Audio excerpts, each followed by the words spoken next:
যদি তুমি জীবনে বরকত পেতে চাও, সম্মান পেতে চাও, হৃদয়ের প্রশান্তি পেতে চাও, জেনা ব্যভিচার যেটা প্রেম দিয়ে শুরু হয়, জেনা ব্যভিচার যেটা প্রেম দিয়ে শুরু হয়, নজরকে হেফাজত না করার কারণে, চক্ষুকে নিম্নগামী না করার কারণে, চোখ দিয়ে যেটা শুরু হয় এটা তোমার শান্তি নষ্ট করবে, এটা তোমার রিজিক নষ্ট করবে, এটা তোমার এই শিথিলতা, হৃদয়ের সুকুন, প্রশান্তি, নীরবতা, এটাকে বলে কি স্থায়িত্বটা নষ্ট করবে, স্থিরতা নষ্ট করবে এটা। ছোট ভাই, তোমার প্রতি আমার নসিহত, তুমি কে নীল পড়ছে, লাল পড়ছে, কে ছোট পড়ছে, কে বড় পড়ছে, তুমি এগুলো মেজারমেন্ট করার দরকার নাই। তুমি নিচে নজর রাখো, হাঁটো, তোমার এটা জানারও দরকার নাই আজকে তোমার সামনে দিয়ে কয়টা মেয়ে কি পড়ে গেছে তুমি দেখোই নাই। তুমি নিচে হাঁটো, যথাসম্ভব তুমি যতটুকু নিচে দেখে হাঁটা সম্ভব তুমি তোমার চোখকে হেফাজত করো। লজ্জাস্থান হেফাজত হবে, লজ্জাস্থান হেফাজত হলে তোমার হৃদয়ের প্রশান্তি নষ্ট হবে না ইনশাআল্লাহ। রিজিকের দরজা খুলবেই খুলবে। আল্লাহ তোমার জন্য যে হালাল ব্যবস্থা রেখেছে, শোনো আমি তোমার বলি, একটা ছেলে 18 বছর বয়সে কিন্তু জেনা করে নাকি করে না? কিন্তু যদি ও জেনায় না যেত, ওর হয়তো আল্লাহ হালাল ব্যবস্থাই করতো, কারণ ওর তো এটা রিজিক। এটা কি ওর? এটা ওর যৌবনটা কি রিজিক।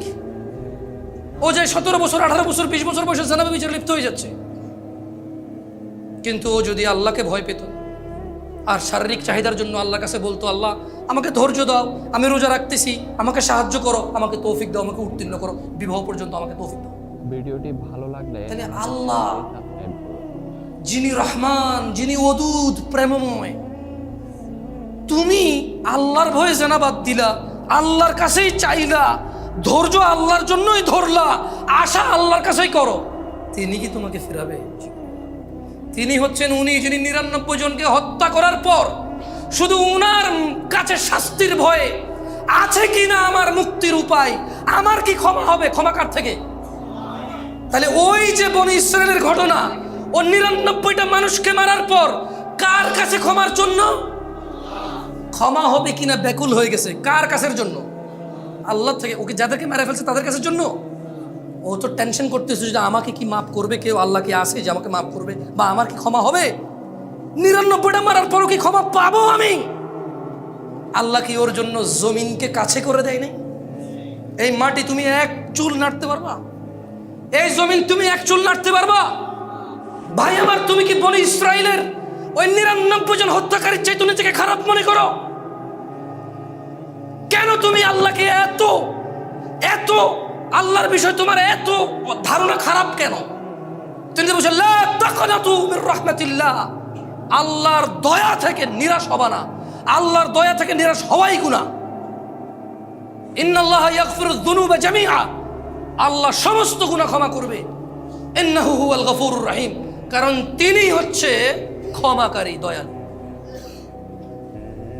তুমি কি ওই যে পতিতালয়ের মহিলা, তার চাইতেও খারাপ যে কুকুরকে পানি পান করিয়ে জান্নাতের বিষয় জেনে গেছে? আমাদেরকে আল্লাহ নবী সাল্লাল্লাহু আলাইহি ওয়াসাল্লাম জানাইছে যার বিষয় যে সে জান্নাতে প্রবেশ করবে। সে কি ছিল? পতিতা। কি ছিল? কি ছিল? তুমি কি তার চাইতে খারাপ মনে করো নিজেরে? যে আল্লাহ পতিতা কুকুরকে পানি খাওয়াইলে সন্তুষ্ট হয়ে জান্নাত দেয়, যে আল্লাহ 99 জন লোককে হত্যা করার পর যে বলছে ক্ষমা নেই, তাকে হত্যা করছে, এরপরেও মনের ভিতরে কেমন জ্বালা যন্ত্রণা যে আমি কোথায় গেলে মাপ পাবো, কেমনে আমি মাপ পাবো, এই যে মনের ওর এই যে দ্বিধা দ্বন্দ্ব যে আছে, তো একজন বিচার করে ফেলবে, মাপ না পেলে কি হবে, কে করবে মাপ? আল্লাহ তার জন্য যেই জমিন তুমি এক চুল নাড়তে পারো না, আরে নাড়বা কেমনে? ওই প্লেটে একটু নড়ে গেছে দেখছো, বলতেছে যে ঢাকা শহর খালি করো, 24 লাখ মানুষ মারা যাবে, এত মানুষ মারা যাবে, তো ওই মাটি কি আল্লাহ কাছে করে দিছে? সুবহানাল্লাহ। বুঝছো তো যুবক ভাই আমার, আল্লাহ কেমন? হ্যাঁ, আল্লাহর বিষয়টা বুঝতে পারছো তো? ওনার ইচ্ছা। ওমর ইবনে খাত্তাব রাদিয়াল্লাহু আনহু, উনি কি আসলে জন্ম থেকে মুসলমান তোমার মতো? হ্যাঁ, উনি কারে মারতে আসছিল? আল্লাহ সুবহানাহু ওয়া তাআলা ওনাকে ওমর ইবনে খাত্তাব বানাই দিয়েছে রাদিয়াল্লাহু আনহু। তো আমাদের রব তুমি মন থেকে আল্লাহকে বলো, ইয়া আল্লাহ, আমি জানি তুমি আসো, আমি জানি যদি আমি মরি, যদি বিচার করো আমার, তাহলে তুমি করবা, তুমি ছাড়া কেউ করার ক্ষমতা রাখে না। আমি তোমার কাছে আত্মসমর্পণ করলাম, আমাকে মাফ করো। তুমি বিচার করলে আমার কেউ বাঁচাতে পারবে না, আমি কই যাব? এই কথা বলে কি ফিরে আসা যাবে? প্রেমিকা আত্মহত্যা করলে বাংলাদেশের আইনে তোমার কিচ্ছু হবে না। আমি বলে দিচ্ছি, বাংলাদেশে প্রেম নিয়ে কোনো আইন নেই, প্রেম কোনো অধিকারের মধ্যে পড়ে না। আমি আবারও বলে যাই, বাংলাদেশে প্রেম কোনো অধিকারের মধ্যে পড়ে না। যদি প্রেম অধিকারের মধ্যে পড়তো তাহলে পুলিশ কেন যায় যায় হোটেলের মধ্যে অভিযান করে লোক ধরে নিয়ে আসে? ওরা তো প্রেম করতে গেছে ওখানে। পুলিশ কেন পার্কে গিয়ে যুগলদেরকে ধরে নিউজে দেখায় দেয়, মা বাপ প্রেডাকে নিয়ে আসে যে নিয়ে যাও তোমার বাচ্চা, পার্কে এসে স্কুল ড্রেস পরে প্রেম করতেছে। তাইলে ওখান থেকে বোঝা যায় প্রেম একটা অপরাধ এই দেশে। রাষ্ট্রীয়ভাবে প্রেম একটা কি অপরাধ। আচ্ছা, তোমাকে রাষ্ট্রীয়ভাবে বলবে না, রাষ্ট্র বলবে যে তুমি ফ্রি ভাই, যা খুশি তা করো, ইউ হ্যাভ ইউর ফ্রিডম। কিন্তু তুমি পার্কে যায় মহিলাদের বসে থাকো, তোমার ধরে নিয়ে আসবে পুলিশ। তোমার প্রেমিকার সাথে প্রেম ঘনিষ্ঠ করার জন্য হোটেলে যাও, তোমার পুলিশে ধরে নিয়ে যাবে। বুঝে আসছে না? আসে নাই? তো তোমরা যারা ভয় আসো, শেখ আমি ছাড়তে চাচ্ছি, ও বলে যে আত্মহত্যা করবে, কি করবো? আরে ভাই তোর কি, ওর হায়াত না থাকলে মরে যাবে ও।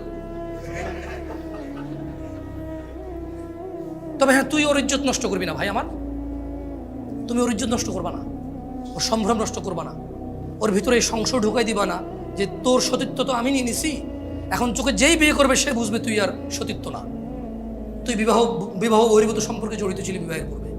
তুমি তাকে এ ভয় দিয়ে দিও না, তুমি তার সাথে কথা বলিও না, তুমি তার সম্মান নষ্ট করিও না, তুমি তাকে মাসালামা বলার দরকার নাই, তুমি তার কি তোর সাথে ব্রেকআপ এটা বলার দরকার, এটা বলো না। আমি তোমাদেরকে বললাম, আমি তো ফতোয়া দেই না, কোনো অপরিচিত মহিলাকে ব্রেকআপ বলাও গুনাহ, কারণ ওর সাথে কথা বলাই তো জায়েজ নাই ভাই অপ্রয়োজনে। তোমার সাথে ভাই আমি আর সম্পর্ক রাখবো না, তোর সম্পর্ক কি বল? সম্পর্ক থাকলে না মানুষ রাখে না, কি সম্পর্ক বল? হ্যাঁ, বোনরা কি আছে, মহিলারা কি আছে? বোন, দুশ্চরিত্র ছেলেকে বিয়ে করবা না। কোনো মেয়ে যে প্রেম করে প্রেমিককে বিয়ে করে সে দুশ্চরিত্র পুরুষকে বিয়ে করবে। তার এই কমপ্লেন দেওয়া উচিত নয় যে আমার হাজবেন্ড পরকীয়া করে মোবাইলে মেসেজ দেখার পর আমার থাপ্পড় দিছে, বললো যে জায়েজই নেই, তুমি আমার অনুমতি সহ আমার মোবাইল দেখবা। ফটো দেখছেন জামাই, মানে মহিলা দেখছে যে জামাই আরেক বেটির সাথে পরকীয়া করে, এখন জামাই বলতেছে যে তুমি তো অনুমতি ছাড়া আমার মোবাইল দেখছো, সেটাই তোমার গুনাহ। ওরে বাপরে, মুফতি আদম। সো আল্লাহ আমাদেরকে বুঝার তৌফিক দান করুন। আল্লাহ সুবহানাহু ওয়া তাআলা আমাকে এবং তোমাদের সংশোধনের তৌফিক দান করুন। আমার নিজেরও বহু ভুল আছে, ওয়াল্লাহি আমি বেশি একটা বক্তব্য আসিনি এই জন্য, কারণ মানে এটা খুব মানে আল্লাহর আযাব সঙ্গে সঙ্গে চলে আসবে নিজে ঠিক নয় মানুষকে বলা শুরু করলে। কারণ 2 নম্বরে আল্লাহ পছন্দ করে মান গাশশা ফালাইসা মিন, আল্লাহর মেসেজ যে ধোঁকাবাজ সে আমাদের অন্তর্ভুক্ত নয়। দেখেন না আজকাল বহু হুজুর লাঞ্ছিত অপমানিত হচ্ছে, তা আমি ভয় করি এইসব মাইকে এসে কথা বলতে, যে জামশেদ মজুমদারগিরি বাইরে যাব, নিজে ঠিক না হয়ে এখানে আসা যুবক ভালো হয়ে যাও যুবক, এরপরে নিজে আরেক বেটার বউ নিয়ে ভেঙে যাবে। আমাকে বলছে যুবককে নসিহত করতে, তো যুবক হচ্ছে তো ও যে তার মা পেটের নিচে তাকেই চেনে না। আল্লাহকে তো দেখা যায় না, আল্লাহকে কি দেখা যায়? কিন্তু মাকে তো দেখা যায়। যুবক হচ্ছে ও যে তার বউয়ের কষ্টে কাজা দেয়, আরে তোর ভাবি জানিস একটা মানে যেমন চাইছি আল্লাহ তেমন দিছে, জানি না কি ভালো কাজ করছি, পেটে যখন বাচ্চা ছিল কি যে কষ্ট, তারপর আমার কষ্ট দেয় নাই।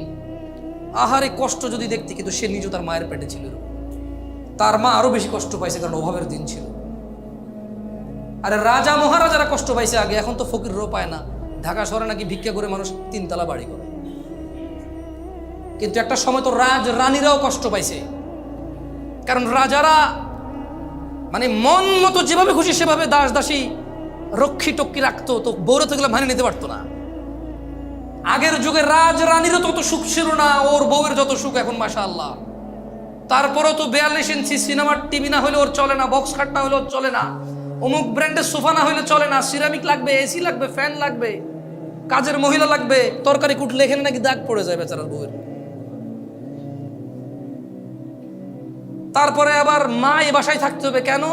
তোমার মা ওই বাসায় থাকে, তোমার ভাইয়ের ছেলেকে তোমার বাপ স্কুলে দিয়ে আসে, তোমার মা ছোটটারে কোলে রাখে। আমাদের এখানে থাকলে তো আমাদেরগুলো একটু রাখতে পারে। তাহলে মা লাগবে কেন? বাচ্চা কোলে নেওয়ার জন্য। বাপ লাগবে কেন? বাচ্চা মাদ্রাসায় দিয়ে আসার জন্য। তো এই যুবকরা আমি কি বলবো? আমাকে বলেন আপনারা যুবককে নসিহত করতে। ও আল্লাহ সম্পর্কে ওকে কি বলবো? ওর মা ওকে পেটে নিছে, অভাবের সংসার ছিল, ও নিজে দেখছে, ও নিজে দেখছে। এটা মেহমান না আসলে গুস্ত খাইতে পারতো না, তো না পারলে কি ওর মা খাইতে পারছে? ও নিজে দেখছে অভাব, ও দেখছে ওর মা ওর বাপের মায়ের চোটে এই ঘর ফালাইয়া 2 ঘর দৌড়ায় যায়, আরেক ঘরে যায় ঢুকছে, ওর বাপ ওখান থেকে দৌড়া নিয়ে আসা ওর মায়ের আবার মারছে। ও দেখছে এই কষ্ট, ও এই কষ্ট দেখছে ওর মায়ের, ওর মাকে দেখছে, ওর মায়ের নির্যাতন দেখছে। ওর মা ওর দাদির সাথে সবসময় লাইগা থাকতো কিছু একটা নিয়ে। বাচ্চা কোলে নিলে সমস্যা, কাম কাজ নাই, ফুলজ্ঞ হয়েছে, মাইয়জ্ঞ হয়েছে, এটা সারাদিন পড়ে থাকবে, দেখায় আমরা রাজও ফালিনি দোষটা। আবার এবার এটার রেখে কাম কাজ করলে বলে যে মারিয়ালা, আমার বংশ আগের বংশ আগে দিত না, মেরে ফেল, কান্দতে কান্দতে আমার নাতি মেরে ফেললো রে, কোলে নেয় না রে। ওর মা এই একটা ট্রমার মধ্যে দিন পার করছে। ওর নিয়ে এক কোমরে ওরে রাখছে, আরেক কোমরে ধান নিছে, এক কোমরে ওরে রাখছে, আরেক কোমরে চুলার মধ্যে আগুন দিছে। ও তো দেখে বড় হয়েছে, ও তো সেই কুলাঙ্গার, ও তো ওই অপদার্থ, ওই জালেম যে তার মায়ের চিকিৎসায় বড় ভাইয়ের সাথে ভাগ করে। তার গরিব ভাই, ভাইয়ের 2টা ছেলে মেয়ে নিয়ে দিন কষ্টে পার করে। সে ঢাকা শহরে নিজের ফ্ল্যাটে থাকে, ঢাকা শহরে নিজের বাড়ি আছে, সে চিকিৎসায় মায়ের সাথে ভাগ করে ভাইয়ের। তা কোন ভাই গরিব ভাইটার সাথে ভাগ করে? ও হচ্ছে এই কুলাঙ্গার, ও হচ্ছে এই নির্দয়, এই জালেম। ওরে আমি, ও তো বয়স বেশি না, তো ও তো যুবক, এখন ইয়াং, 40 হয় না, ওর 40 হয় নাই, ওর বয়স 40 হয় না। ওর বাপে ওরে পড়াশোনা করানোর জন্য বাকি 2টা ভাইরে কামলা খাটাইছে। এগুলো এখন কামলা। বাপে জমি বেচে এরে পড়াইলো, জমি বেচে এরে বিদেশ পাঠাইলো, এখন যত কিছু ইনকাম করে সব ওর। আবার ঘর ভিটা ওর বাপের 60 ডিসিমেল 5 কাঠা, এইখানে 4 ভাইয়ের ভাগের মধ্যে ও 1 ভাগ রেখে দিয়েছে। বরং চাইতেছে যে ভাইদেরকে টাকা দিয়ে ওটা পুরোটা নিয়ে নেবে, সে ডুপ্লেক্স বাড়ি করবে সে ওখানে। মাঝে মধ্যে যায় তো শীতকালে একটু গরমে ছুটিতে টুটিতে যায় 2-1 দিনের জন্য। একটা ডুপ্লেক্স বাড়ি না হলে হয়? বংশমর্যাদা টিকে নাকি? তা আমি ভাই যুবক তোমাদের কি বলবো ভাই, বলো? আল্লাহকে তো দেখাইতে পারতেছি না তোমাকে। হ্যাঁ, তুমি এই আসমান খুঁটিবিহীন ওর দিকে যদি তাকাও, তাইলে হয়তো বুঝবা আল্লাহ আছে। তুমি এই আলো যেটা চোখে দেখা যায় না, অথচ সবাইকে দেখতে সাহায্য করে, এ পুরো পৃথিবী আলো ছাড়া আলোহীন। কিন্তু এই আলোটাকেই দেখা যায় না। যে ফুল দেখাচ্ছে এখন, এটা লাল, এটা হলুদ, এটা সাদা। আমার গায়ের পাঞ্জাবির একরকম কালার, তোমার গায়ের কোটি আর একরকম কালার। যে আলো দিয়ে এগুলো দেখা যায়, সে আলোটা অদৃশ্য, দেখা যাচ্ছে না। যে বাতাস অনুভব হয়, কাপড় উড়ে, কোনো কিছু উড়ে, গাছের পাতা নড়ে, সব বোঝা যায়, দেখা যায় না। বাতাসটা শরীরকে শীতল করে, ঠান্ডা করে। পানি যেমন দেখা যায়, ধরা যায়, বাতাস তো ওরকম দেখা যায় না। যদি সে এগুলো নিয়ে বিবেচনা করে, যুবকে আমার যারা এখানে উপস্থিত আছে এখন, তাইলে হয়তো সে আল্লাহর বিষয়টা একটু বিবেচনা আনতে পারে। আল্লাহ বলছেন, মানে মন্দ কাজ করলে মানুষ কোথায়, পরিণাম কি? তো জাহান্নাম কার জন্য? ইন্নাল মুজরিমিনা ফি আযাবি জাহান্নামা খালিদুন, নিশ্চয় অপরাধী পাপী সে জাহান্নামে চিরস্থায়ী হয়ে থাকবে। তো অপরাধী কে? যে জুয়া খেলে সে অপরাধী। অপরাধী কে? যে যুবক বিবাহ বহির্ভূত সম্পর্কে জড়িত আছে, সে অপরাধী। অপরাধীকে যে নেশায় মত্ত আছে, সে অপরাধী। অপরাধীকে তার যৌবন অবহেলায়, উদাসীনতায়, দিনদ্রোহিতায়, দিনহীনতায় যে জীবন যাপন করে, গাধা গরু ছাগল কুকুরের মতো, সে হচ্ছে অপরাধী। অপরাধীকে যে তার বাবার কষ্ট বোঝে না, অপরাধীকে যে তার মায়ের কষ্ট বোঝে না, অপরাধীকে যে তার স্ত্রীর কষ্ট বোঝে না, অপরাধীকে যে তার বোনকে পর করে দিয়েছে, যে তার বোনকে সম্পদ থেকে বঞ্চিত করে, যে তার বোনকে নিজের আপন মনে করে না, যে তার বোনের কষ্ট নিজের কষ্ট মনে করে না, যে তার ভাগিনাকে পর মনে করে, শালাকে আপন মনে করে। শালাও আপন, ভাগিনাও আপন, দুইজনই আপন, কেউ কারো প্রতিদ্বন্দ্বী নয়। একটা আত্মীয়, একটা পরম আত্মীয়। সে অপরাধী, সে পাপী। যে ফজরে ঘুমিয়ে থাকে, যে জোহরে আড্ডায় থাকে, যে আসরে ক্লান্ত থেকে বিশ্রাম করে নামাজে না গিয়ে, যে মাগরিবে চায়ের জন্য ওঠে, নামাজের জন্য ওঠে না, যে এশায় টেলিভিশন আড্ডাবাজিতে ব্যস্ত থাকে, সে লোকটা হচ্ছে অপরাধী। যে বলে আমি জেনারেল, উনি আলেম, আমি বুঝি না ইসলাম, ওই লোকটার চাইতে বড় অপরাধী। আমি ফতোয়া দিছি, শুনছেন আপনারা কখনো? আমি কখনো ফতোয়া দিছি? ফতোয়া মানে কি? মন্তব্য করা, কোনো কিছুকে হারাম হারাম বলা, জায়েজ বলা, না জায়েজ বলা। মানে আমি বলছি তুই কাজটা ঠিক করছ না, এটা হারাম, এটা হলো ফতোয়া। এটা হলো কি? তাহলে চায়ের দোকানে মুফতি পাওয়া যায় কি না? ফতোয়া কে দেয়? মুফতি। ফতোয়া কে দেয়? চায়ের দোকানে, বাস স্ট্যান্ডে, ঘরের নিচে বন্ধু বন্ধু মিলা ইসলাম নিয়ে ফতোয়া দেওয়ার লোক আছে না নাই? মন্তব্যই হচ্ছে ফতোয়া। তো কি মন্তব্য? আপনি একটা বিষয়ের উপরে মন্তব্য করলেন, দিস ইজ হোয়াট কল ফতোয়া। তো আমি কি মন্তব্য করি আপনারা শুনছেন কখনো? বাট আমার নজরে এই দেশে আসছি 2014 সালে। আমি বহু মানুষ পাইছি যারা উপন্যাস পড়ে বৈশা বৈশা, কোরআন সুন্নাহ পড়ে না। এরপরে যে লাইগা গেলে ওরে কিছু না করলে, ওর একটা বুঝ আছে দুনিয়া আখিরাত নিয়ে, সায়েন্স মাইন্স নিয়ে কিছু একটা বুঝেও আইসা বলবো যে আমরা জেনারেল, আমরা বুঝি না, ওরা আলেম। এর চাইতে পথভ্রষ্ট লোক আমি আমার চোখে দেখি নাই, যে নিজেকে জেনারেল বলে সেপারেট করে ফেলে, আর কোরআন সুন্নাহ যারা জানে তাদেরকে আলেম বলে একটা গ্রেডিং করে ফেলছে। কি করে ফেলছে? আমরা জেনারেল, ধর্ম কি আমরা বুঝি, এক হুজুরে একটা হ্যান কোনটা হুনবু ধর ভাই, তারা তাদের কথা, আমি আমার কথা। আরে তো ওরে কি আলেম হওয়া নিষেধ নাকি? ওর আলেম হওয়া নিষেধ? ওর ইসলাম পড়া নিষেধ? তোমাদের ইসলাম পড়া নিষেধ? সত্য করে বলো। এই কেউ ভিডিও তো অধিক হচ্ছে না? না, ভিডিও তো অধিক হচ্ছে না, ঠিক আছে। কারা কারা দেখে সুন্দর করে, মানে কনফিডেন্ট আছে যে আমার পড়া শুদ্ধ, আমি চাইলে এখানে মাইকে এসে পড়তে পারবো, আমার পড়া শুদ্ধ? হাত তোলেন তো। কোরআন দেখে পড়তে পারেন শুদ্ধভাবে? হাত তোলেন। মাশাআল্লাহ, নামান ছাড়ছে, হইছে বাপরে। তো বাকিদেরকে নিষেধ। জীবনে কোথাও শুনছেন কোম্পানির মালিক আর পিয়নের বেতন এক হয়? মানে মালিক যা পাইছে পিয়ন তাই পাইছে, এরকম হয়? কখনো শুনছেন? কখনো শুনছেন ডিএজির বেতন আর হাবেলদারের বেতন এক হয়? কখনো শুনছেন কোম্পানির ঊর্ধ্বতন ম্যানেজার আর হলো যে এই যে চা নিয়ে আসে বা ক্লিনার, তার বেতন এক হয়? যদি এক হয়, কেউ কি ওই কোম্পানির ক্লিনার হওয়াটাকে সৌভাগ্যবান মনে করবে না? করবে কি না? ধরেন আপনি মাস্টার ডিগ্রি পাস, এক জায়গায় বলছে ভাই ম্যানেজার হও, বেতন 40,000। আরে বলতেছে যে আমার কোম্পানিতে চলে আয় ভাই, আমি কোম্পানির সিইও, মাসে 5 লাখ টাকা বেতন নেই, তুই চাটা এনে দিবি, তোরও 5 লাখ দিব ভাই, আমরা মানে এক জায়গায় থেকে 2 রকম বেতন নিব না ভাই। তো এই মাস্টার ডিগ্রি পাস লোক কি 40,000 বেতনে যায় ম্যানেজার হবে, নাকি 5 লাখ টাকা বেতনে যায় পিয়ন হবে? কি হবে? তো খায়রুকুম মান তাআল্লামাল কুরআন ওয়া আল্লামা।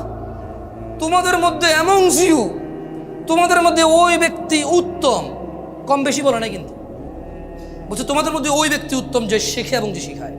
আরে ওয়াল্লাহি হাদিসে কোনো পার্থক্য করে নাই। হ্যাঁ, ভিন্ন ভিন্ন মর্যাদা আছে।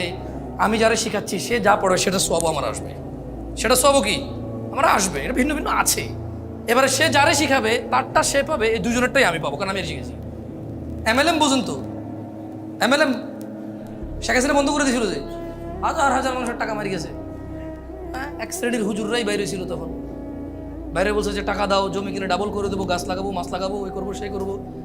একবারে পাবলিক মহিলারা দুলা ভাইয়ের কথায় জামাইয়ের বিদেশে একটা ডিপিএস ডুপিএস সুদ মুদে যা জমা রাখছে সব আইনা না জানাইয়া বোন থেকে ভাই থেকে হাওলাত নিয়ে দিছে, সব গায়ে। হ্যাঁ, এখন জামাই বলতেছে তোর আমি তালাক দিব, তুই কার লগে প্রেম করছিস, পর বিয়ে করছিস, ওরা টাকা দিয়ে দিছিস। দুলা ভাই বলতেছে কখন শালি তুমি আমার কখন টাকা দিছো? এরকম তো কোনো কথা নাই। এই তোমরা কি দেখছো আমার টাকা দিছে? কয় না, কারণ দুলা ভাই তো বলছে কাউরে কইস না, ওই কাউরে কয় নাই। তো যারা এমএলএমটাকে ভালো করে বুঝেছে, আফসোস তারাও খায়রুকুম মান তাআল্লামাল কুরআন ওয়া আল্লামাকে বুঝে নাই। অথচ ওইটা ছিল ফেক, এটা হচ্ছে রিয়েল। ওইটা অসত্য, এটা সত্য। এটা কেমন সত্য? এটা চিরন্তন সত্য, যে আমি যারা শিখাবো সে যারা শিখাবে, সে যারা শিখাবে আমার পর্যন্ত এসে পৌঁছাবে। তাইলে যারা আপনারা কোরআন দেখে পড়তে পারেন না, আপনাদের জন্য কি নিষেধ ছিল কোরআন পড়া? এখনো কি নিষেধ? নাকি জেনারেল আর আলেম? আপনি জেনারেল না, আল্লাহ যদি কিয়ামতে বলে মান রাব্বুক, বলবে যে ইয়া আল্লাহ আনা জেনারেল, ইয়া আল্লাহ আন্নি জেনারেল। লা হাওলা ওয়ালা কুওয়াতা ইল্লা বিল্লাহিল আযীম। মাশাআল্লাহ আলাইকুম আনতুমা জেনারেল। জেনারেল মানে কি? সাধারণ। কথা কমতে মানে লুঙ্গি টুঙ্গি একটা ধরিয়া এই বেটা ফকিরদের বলা কে আছে আমাদের চাইতে এলাকায় কথা কইব, কিন্তু ইসলামের সাথে আনা সাধারণ। হ্যাঁ ওয়াল্লাহ আমি দেখছি তো, কইতাছে যে এমন কোন মানুষ আছে আমার বাপের খায় নাই, ইসলাম এরকম আনা মাসকি। জেনারেল অর্থ কি? তো সাধারণ কেন আপনি, কারণটা কি? চুরি করতেছেন অসাধারণ হওয়ার জন্য, ডাকাতি করতেছেন অসাধারণ হওয়ার জন্য, ঘুষ খাইতেছেন অসাধারণ হওয়ার জন্য, ঘুম মারতেছেন অসাধারণ হওয়ার জন্য, ইভেন এক মেয়েকে প্রেমপত্র পাঠাইছেন, বন্ধু বান্ধব বলছে যে তোর কি কাম হয়েছে, বলছেন যে ওটা পার্কও ঘুরে চলে আসছি, মেয়ে কিন্তু বলছে জুতো দিয়ে ফিটবো, আবার লিখলি। মেয়ে কি রিপ্লাই দিছে, এবার তোরে মাফ করে দিচ্ছি, পরের বার বললে জুতো দিয়ে পিটবো আমার ভাই এরকম। বন্ধু বান্ধবরা কি বলছেন, না এটা আমার টাইপের না, গেছি পার্কে পুরকে ঘুরছি, দেখলাম যে না খ্যাত বাদ দিয়ে দিছি। এটা আপনি কেন বলছেন বন্ধুদেরকে? অসাধারণ হওয়ার জন্য, মানে ইউ হ্যাভ সাম কোয়ালিটি। মেয়ে পটানোর, কি পটানোর? আপনি সামটাইম মনে হয় আই এম আ মেশিন ভাই, I am not human anymore, because I know some ways, I have some ideas that are কারো কাছে নাই। আই এম আ মেশিন ভাই, মেয়ে পটানোর মেশিন আমি। হ্যাঁ, তো কেন এটা বলেন বন্ধুদেরকে? অসাধারণ হওয়ার জন্য। বলেন তো খায়রুকুম মান তাআল্লামাল কুরআন ওয়া আল্লামার অর্থ কি?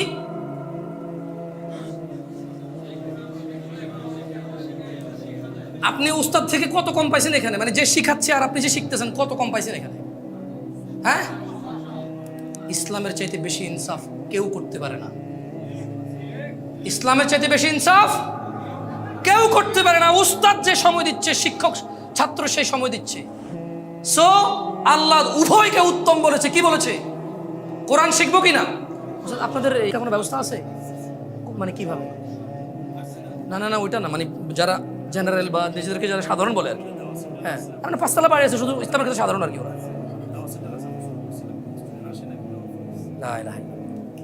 এখানে কারা আছেন যারা এই এরিয়ায় 20 মিনিটের মধ্যে পৌঁছাইতে পারেন? এখানে হাত তুলেন তো। মানে আপনি চাইলে 20 মিনিটের মধ্যে পৌঁছাইতে পারবেন। মাশাআল্লাহ, খারাপ না তো। ওনারা যদি ব্যবস্থা করে আপনারা আসিয়েন, শিখিয়েন কোরআন। যাই হোক ভাই, জাহান্নাম সম্পর্কে এই একটা কথা বলে বক্তব্য শেষ করে দেব। কথা বলে নে বলে মাশাআল্লাহ বলে ফেলছি 20-30 মিনিট, আলহামদুলিল্লাহ। এটা আমার জাহান্নাম। মন্দ কাজ করলে কোথায় যাব? মন্দ কাজের পরিণাম কি? জাহান্নাম কি? আল্লাহ বলছেন ইন্না শাজারাতাজ যাকুম, নিশ্চয়ই জাহান্নাম যাক্কুম বৃক্ষ আছে। কি আছে? খাদ্য হিসাবে। কি হিসাবে? তুআমুল আথিম। তুআমুল আথিম, তুআমুল লিল আথিম। দেখেন ভুল লিখছে, ভুল না? তুআমুল আথিম সূরা ওয়াকিয়া। হ্যাঁ, তুআমুল আথিম, তার মানে দুইটা আছে, তুআমুল লিল আথিম আছে, আবার তুআমুল আথিমও আছে। সো ইন্না শাজারাতাজ যাকুম, নিশ্চয় যাক্কুম বৃক্ষ, তুআমুল আথিম পাপীদের খাদ্য, কাল মুহলি ইয়াগলি ফিল বুতুন, গলিত তামার মতো। কল্পনা করা যায়? জাহান্নামে কি খাবে? ঘুষের টাকা যারা গরুর গোস্ত খায়, সুদ, দুর্নীতি, মিথ্যাচার, অত্যাচার, জুলুম করে যারা ভালো মন্দ খায়, ভালো মন্দ পরে, আখেরাতে খাবার কি? জাকুমটা কেমন? গলিত তামার মতো, যেটা পেটে যায় ফুটতে থাকবে। কি করতে থাকবে? হ্যাঁ, পেটে যায় কি করবে? ফুটতে থাকবে। সুবহানাল্লাহ। ফুটন্ত পানির মতো ফুটতে থাকবে। বলা হবে ওকে ধরো, অতঃপর তাকে জাহান্নামের মধ্যস্থলে টেনে নিয়ে যাও, তারপর তার মাথার উপর ফুটন্ত পানির আযাব ঢেলে দাও। তাইলে জাহান্নাম মানে আগুন জানতাম, জাহান্নাম মানে কি জানতাম? আজকে এখানে কি জানলাম? খাবার আছে। কি আছে? যাক্কুম। কি? এটা কেমন? গলিত তামার মতো। এরপর ধরে নিয়ে এসে কি ঢালবে? কোথায় ঢালবে? কোথায় ঢালবে? তাহলে আগুন থাকা সত্ত্বেও কেন গরম পানি ঢালতে হচ্ছে বলতে পারেন? আগুন কি কিছু অবশিষ্ট রাখবে? পুড়ে ফেলবে না? তাহলে আল্লাহ যেহেতু আগুনে আমাকে কষ্টই দিচ্ছে, তাহলে আমাকে তামার মতো গলিত জিনিস খাওয়ায় যেটা পেটের মধ্যে ফুটতে থাকবে, আর বলবে ধরে নিয়ে আসো, মাথার উপরে গরম পানি ঢালে দেওয়া হবে, উত্তপ্ত পানি। কেন? এগুলো আযাব। এগুলো কি? যেরকম আপনারা পিড়ানো যায় আবার কাটাও যায়। পিড়ালে কি ব্যথা পাবেন না? একটা বড় হাতুড়ে দিয়ে বাড়ি দিলে হাড্ডিটা ভেঙে যাবে না? তো এটা কি কম কষ্টের? তাহলে এর মধ্যে কেন মানুষ ছুরি দিয়ে গলা কেটে দেয়? এর মধ্যে গুলি করতেছে মানুষ মানুষকে, ধাক্কা দিয়ে ফেলে দিচ্ছে, গাড়ির নিচে মেরা দিচ্ছে, পানিতে ফেলে ডুবাই মেরা দিচ্ছে। কষ্ট বিভিন্ন ধরনের, কি কষ্ট, কিন্তু এক একটা এক এক ধরনের কষ্ট। আল্লাহ আমাদেরকে বোঝার তৌফিক দান করুন। যুবক ভাইরা, শেখ আজকে বিয়ের বিষয়ে আলোচনা করেছে। আমি আসার সময় ভেবেছিলাম জানাবা বিচার নিয়ে বলবো, কিন্তু ওখানে এটা চলে আসছে। ওয়াল্লাহি আমি জামশেদ মজুমদার 31 বছর বয়সে এটা বিলিভ করি। আমার এখানে যারা ভাইরা বসে আছে, শুধু এখানে না, পুরো বাংলাদেশে হানাফি, শাফি, মালিকি, হাম্বলি, চিশতি, সাবরি, তরিকত, হাকিকত, মারফত, কওমি, হেফাজত, চরমনায়, আট্রসি, যেই মতাদর্শেরই হোক না কেন, আমার মতো যারা আমার যুবক ভাইরা আছে, বাপ শুকরের মাংস গালে রাখা জমজমের পানি দিয়ে গিললে যেমন শুকরটা হালাল হয় না, বিয়ে করার উদ্দেশ্যে প্রেম করে বিয়ে করলেও বিয়ের আগের প্রেম হারাম হারামি থেকে যাবে। যেমনটা আমি 10 টাকা চুরি করছি, এরপরে আমি চাকরি করে 10 টাকা কামাইছি, আমার আগে 10 টাকা কি? পরে আমি 10 টাকা ইনকাম করছি, এই জন্য আমার আগের 10 টাকা কি হয়ে যাবে না? বুঝাইতে পারছি প্রেমিকরা, ধার্মিক প্রেমিকরা? আল্লাহ আমাদেরকে বুঝার তৌফিক দান করুন। আমাকে যদি তোমরা বলো যে জামশেদ ভাই কষ্ট করে আসছেন, একটা নসিহত করেন, এটা মানবো। যদি এরকম জিজ্ঞেস করো, আমি কনফিডেন্স নিয়ে বলতেছি, কারণ আমাকে অনেক ছেলে পেলে পাইলে বলে যে একটা কিছু বলেন তো যেটা মানবো। আমি খুব টেনশনে পড়ে যাই যে ওরা যত শিক্ষিত মনে করতেছে, আমি তো শিক্ষিত না। একটা প্রেশার আমার জন্য, যে কী কমুর, আমি নিজে তো কিছু জানি না। তো তোমাদেরকে বলি, ওদেরকেও এটা আমি বলি। ভিডিওটি ভালো লাগলে আমাদের চ্যানেলটি সাবস্ক্রাইব করতে ভুলবেন না।